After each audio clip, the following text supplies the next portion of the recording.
This morning we are talking about what ails you. And we're not going to be talking about physical symptoms, even though I just talked about my physical symptoms. We're going to be talking about spiritual symptoms. This past week, or last week, was crazy for me. I'm just going to explain a few things that went down last week. Two of my kids had surgeries. One of my kids needs to be recovering for 4 to 6 weeks, almost in bed. The other one has a cast on his arm, and he is super independent, and so that comes with a lot of attitude and a lot of mental growth, we'll just say it that way. My ex's family was at my house for about 5 hours collecting the rest of his things. That was super triggering for me and very hard. There was a sticky legal situation where my attorney was actually like, I don't know what to do to keep you out of trouble in this situation. How did this even happen? And as I shared with Debbie yesterday, of course, right in the nick of time, God just totally got me out of it and moved mountains for me.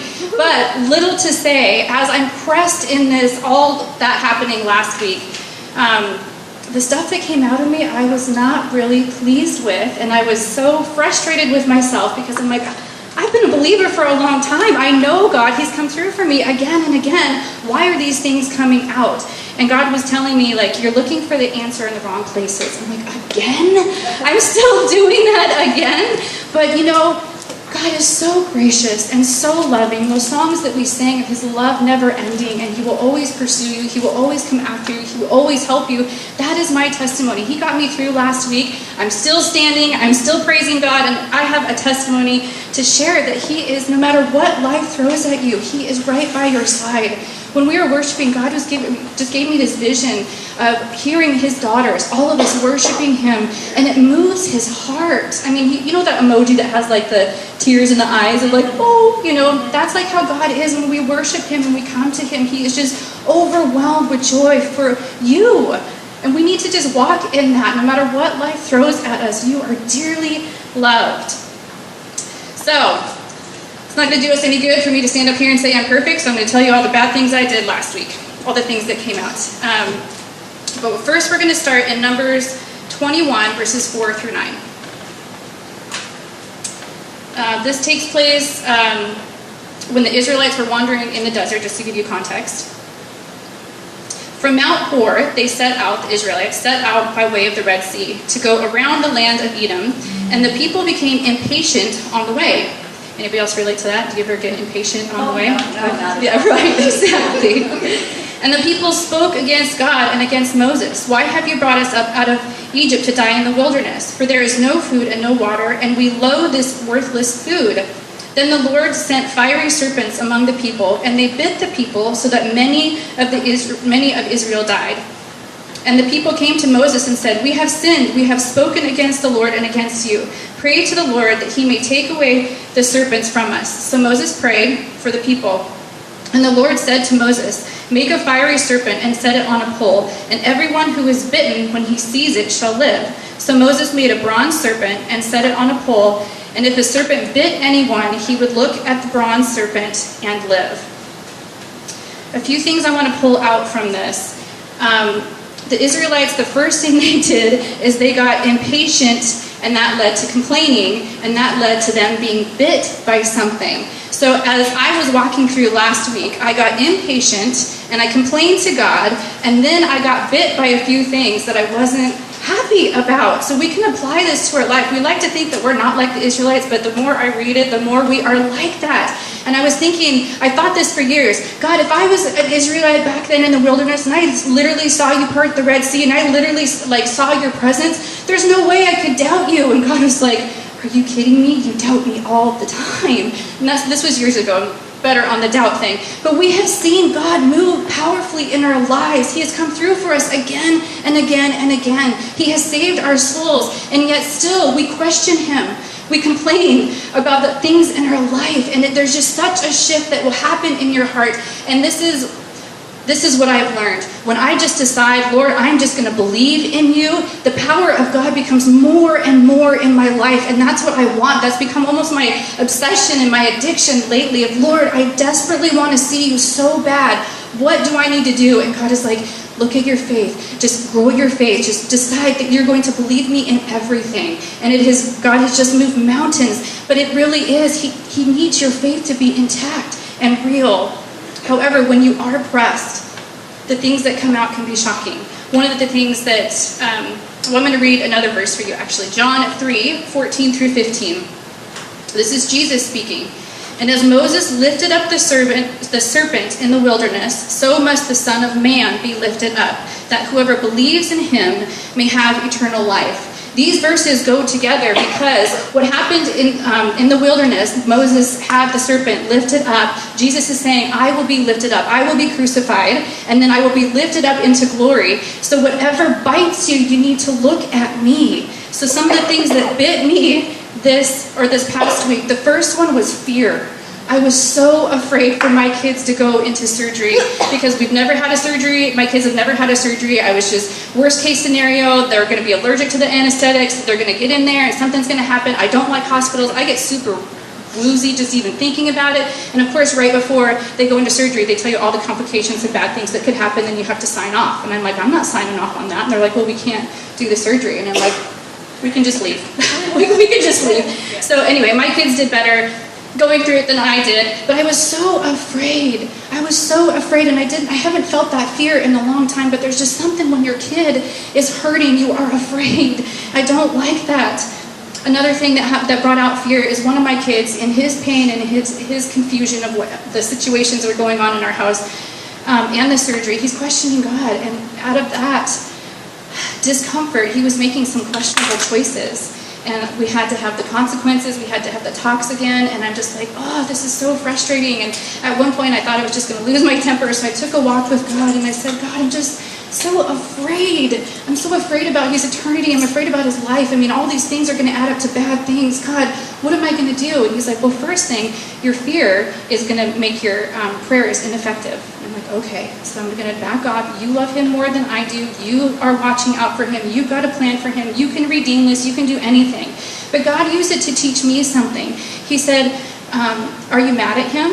And I said, no, I'm not mad at him. And he said, are you disappointed in him? And I said, no, I'm just sad for him, that there's a better choice that he's not making, and it's right in front of him. And God said, that's how I feel about you too. When you mess up and when you go into these fear cycles or worry cycles, I'm not mad at you, I'm not disappointed in you, but I want better for you.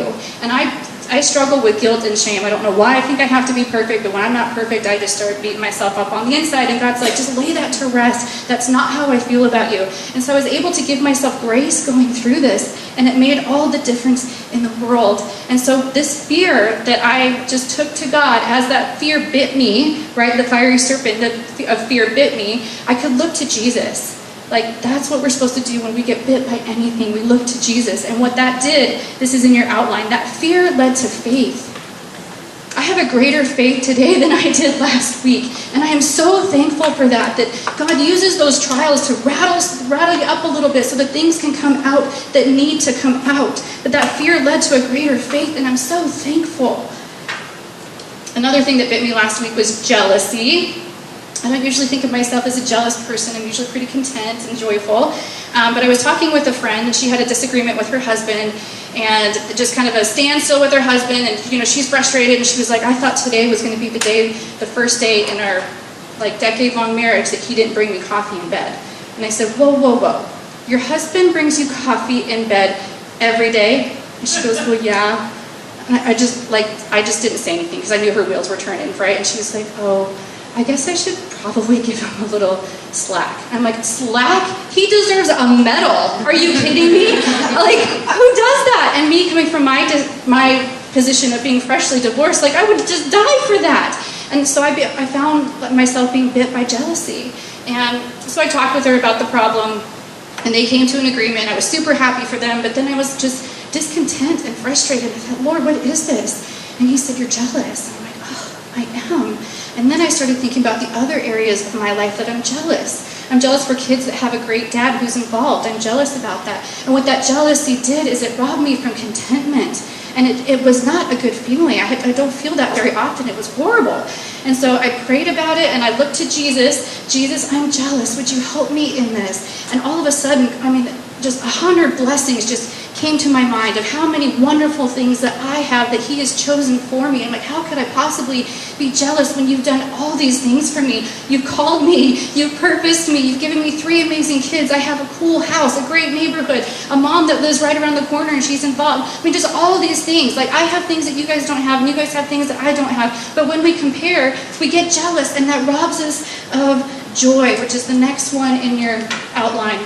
My jealousy led me to joy. This is the true redeeming quality that Jesus has when he says, I will give you beauty for ashes. So whatever bites you, look to him and watch him turn it into something really, really great for you. I have been on the mountaintop of joy. Yesterday when I was putting this lesson together, I had a worship song on, and I'm in the kitchen, the sun was shining and the birds are chirping, and I'm just like in the zone with God, and I had my hands up. I'm like, God, I could just worship you forever. And he goes, that's kind of the point. Like, oh, okay, this is really great, but just that joy. But I had to lay down everything that I think that I deserve and want and say, God, I'm going to embrace everything that you have for me, and just watch your joy soar. Another thing that bit me, I got lots of bites last week. It was not fun. But I'm better now. Okay, another thing that bit me was insecurity. I haven't dealt with this in a while. I dealt with this for the majority of my life, but a little while ago, it just finally ended, and I'm so thankful that that came out again. And it came from me comparing my qualities and who I am to other people. I would see someone who's prettier than me, thinner than me, better looking, or whatever, richer, I don't know. And it just started comparing all the time, and it robbed me of the fingerprint that God had put on me. I had to get back to God. Everything in me, everything in you is on purpose, for a purpose. And when we start to compare, we're not supposed to be the same at all. I was dropping off one of my kids at school today, and all the little elementary kids came walking by. They're just so stinking cute, and how they have mismatched clothes and crazy hair. It's just adorable. I love that stage of life. And all of them are so different. They all look different. And I thought, gosh, Lord, all through generations, there's not one person that is the same. And I was overwhelmed by his creativity. And when we want to be someone that we're not, we're telling God that he's wrong. I don't want to tell God that he's wrong, because every time I tell him he's wrong, he shows me that I'm wrong, and I don't like to be wrong. So don't compare. You are a beautiful, beautiful gift. I love what Sarah read, that the verses that we are fearfully and wonderfully made. I want to rejoice in that, not be prideful, but like, God, thank you for choosing to make me. Thank you for breathing life in me. Thank you for calling my name. Lord, help me see myself like I see, or how you see me. And he reminds me constantly that I'm his temple. Like, I'm his house. He chooses to live in me. That's a really good thing. And as this insecurity came up to the top, the insecurity led to intimacy, which is the next in your outline. When you bring all your insecurities to Jesus, you will find an intimacy with him, because you can't have intimacy when you're not your true, authentic self. It won't happen. You have to bring all of you to the relationship, and that's where you get to have that intimacy. And what I love about that is that God shows me more of who he is as I accept more of who I am. It's this really cool, just like rhythm that we're in, and I want to know him more and more and more. So I have to accept myself more and more and more. And that intimacy with God, I have seen it, I have tasted it. There is nothing like it. Nothing like it. And I'm so glad that he used what bit me to have a closer relationship with him. That's just how good God is. The next thing that bit me was worry. Now, worry, it's different than fear. Fear for me is like a physical, like I'm scared to death that something really bad is going to happen. Worry is just me thinking about all the things that could happen and what am I going to do when it does happen, right? And worry is a choice. What I learned about worry is that I miss the moment that I'm in. Like right now, if I would sit here and worry, I would miss the moment that I get to be with my sisters talking about God. When I worry, when I'm at home, I miss the smiling faces of my kids and the interactions that I get to have. I was playing basketball with my youngest like a week ago or something before he got sick. And I was worried about financial stuff. And I felt like God was like, you're missing the moment. Look how happy he is that you're playing basketball. And I looked at him, his face was just lit up because he's beating me. I can't beat him in anything anymore. And I'm like, oh, Lord, you're right. I'm worried about something that may or may not happen, and I'm missing the moment right now. So when you feel yourself getting in that worry, just ask the Holy Spirit, next time I worry, snap me out of it. And the way that it stops I stop the worry is I notice the things around me, what's happening right now. Like think of 3 things that are happening right now that are good, and it brings you back to the present. And what it does for me is it shows, God, you are here in this moment, taking care of me, looking after me, and you have got the future. You've totally got the future. And what worry does is saying, God, whatever's going to happen in the future, you can't handle and I can't handle. And that's a lack of faith. So repent of it. Say, Lord, I am sorry. I'm missing this moment thinking that you can't take care of my future. You've always taken care of me. You will continue to take care of me. And right now, I'm going to be just enjoy this moment. And what I feel like that does is the enemy gets so mad. Like she's enjoying her moment right now. I got to do something. I got to put this worry back in her heart. I got to put this doubt back in her heart. And it's like, no, I'm going to enjoy this moment. This is the life that God has created for us. Let us rejoice in it and be glad and thankful. And your worry will disappear. It will disappear. So this worry led to meaningful work. I put in there meaningful work because worry in itself is work.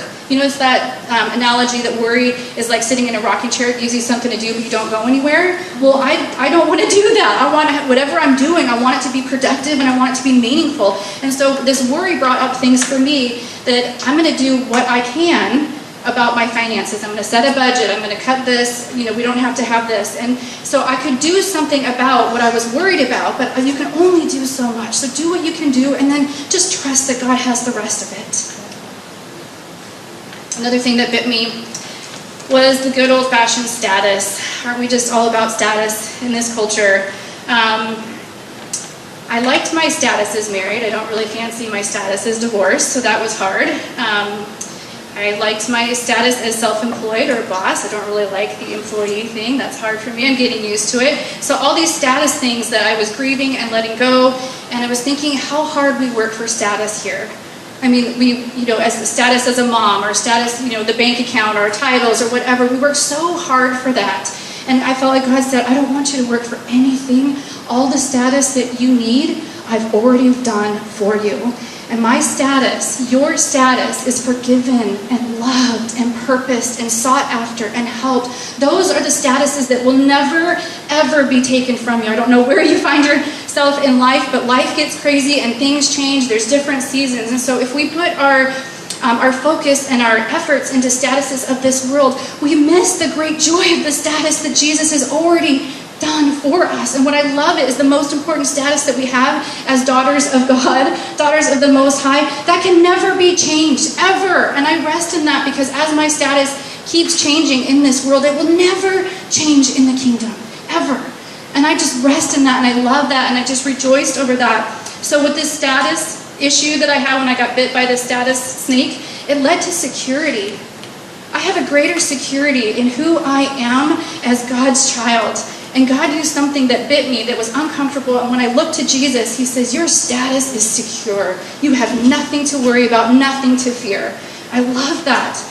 So anytime I got a little uncomfortable about where I am in life, I'm like, man, this is so temporary. I'm going to be like super happy in heaven forever and ever and ever. And that is the status that really matters. I hope you can be secure in that. Something else that bit me, I was really overwhelmed. I mean, no, you know, not a shocker, but I was really overwhelmed. I haven't been that overwhelmed in a super long time. I just felt like I was running to keep up and I couldn't catch up with everything. There was one day where I was 6 hours in a doctor's office, 3 different doctors. I mean, I was just overwhelmed. And with 3 surgeries with my kids, another one has another surgery, I couldn't keep it straight. I mean, I had charts and lists, and this one needs this medication, you got to go to this. I mean, it was just nuts. I was so overwhelmed. And plus the emotion, too, of having my exes at my house, my ex's family at my house. One of them I've known since he was 7, and he's like 30-something now. Like, we have history. And another one, we were really close. And when I saw him, we both started crying. I miss you, our kids, you know what I mean? It was an emotional time. So the next day, I woke up and I said, Lord, I have nothing. I'm so overwhelmed. I don't even know where to start. Overwhelmed emotionally and physically and just everything. And so I said, I'm not going to complain because I know where that goes, even though I really wanted to complain, grumble, and just have that pity party. I'm like, no, that doesn't do any good. So I just cried out to God, literally cried, and I said, God, could you just show me something that would be helpful? right now. I'm about to fall. Please come through for me. And he gave me this vision of me kind of crouched down and I was sobbing.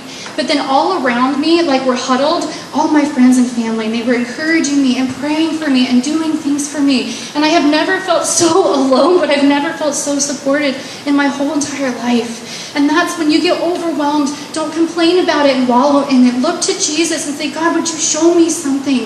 And he'll give you a verse or a vision or an idea or a thought. There's been so many times. There's a lady who went to SOS and she moved away to another state, and she just knows in the spirit when I need a text. And I just love that, because when I want God to give me a vision or a song or something, I'll get a text from her and I'm like, hey God, that's awesome, thank you.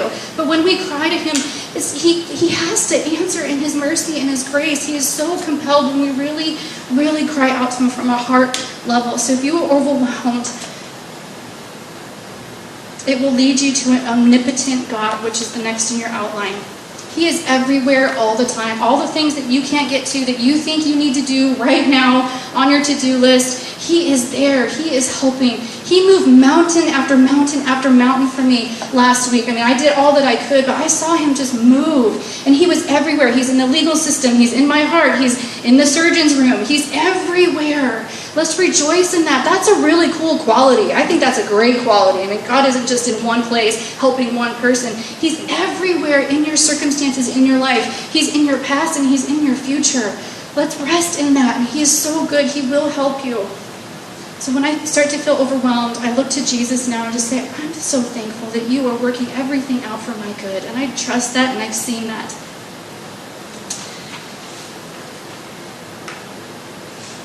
The next one, this is the last one I'm going to say. Oh, I was frustrated. I was really, really frustrated in the beginning of this week when I found out my kids had to have surgery. And then my third one got sick and the doctors couldn't figure it out for a while, so that was fun too.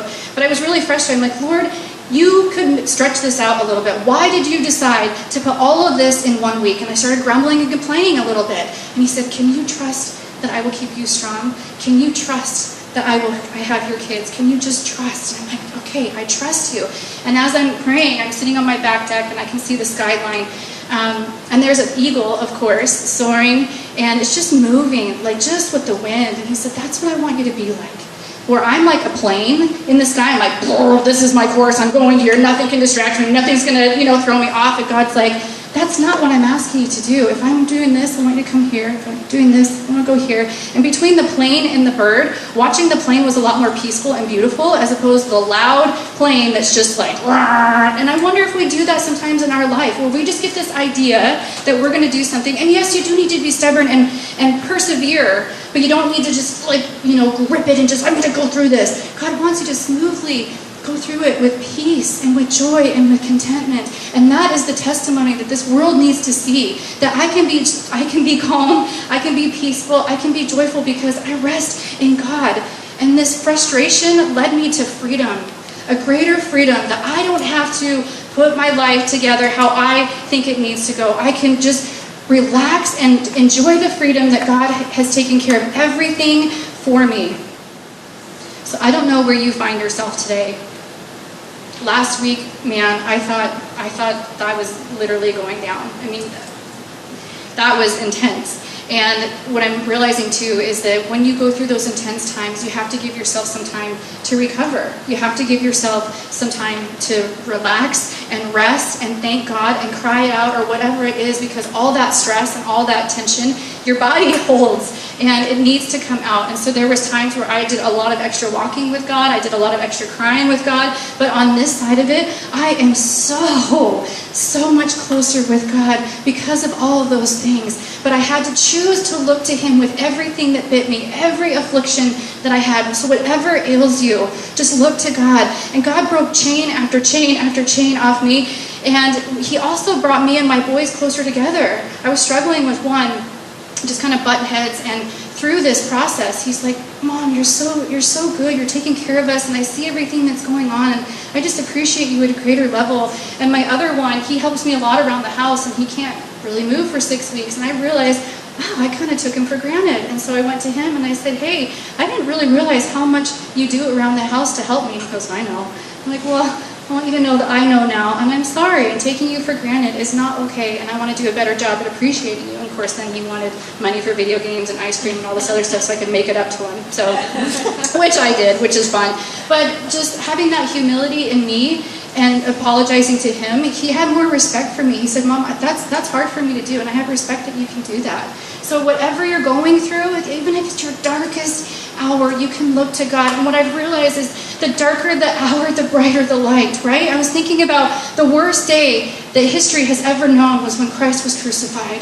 The worst day. But on the other side of it was the best day that the world has ever known, that he came back to life and he defeated the grave. So the greater the struggle, the greater the victory. That is my testimony. And so the greater the struggle for me, the bigger my God has to be. And I'm not going to say bring it, because I don't want any more trials right now. But I do count it as joy. God, you're going to show up for me. I'm going to see you in a greater measure right now. And I will testify to your faithfulness, your tender mercy, and your care. That's who our God is. So whatever ails you, whatever bites you, look to Jesus and he will help you. That's who he is.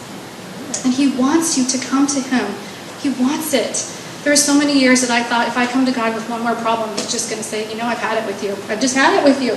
But God gave me this vision of all of the sin of the world on Jesus, and my sin is because I think I'm the most sinful person ever, right? But the whole world's sin, all generations, Jesus bore. He can bear your sin. He can bear your frustration. He can bear your shortcomings. But don't let it stop you from coming to the one who loves you more than you will ever know. So whatever ails you, look to Jesus.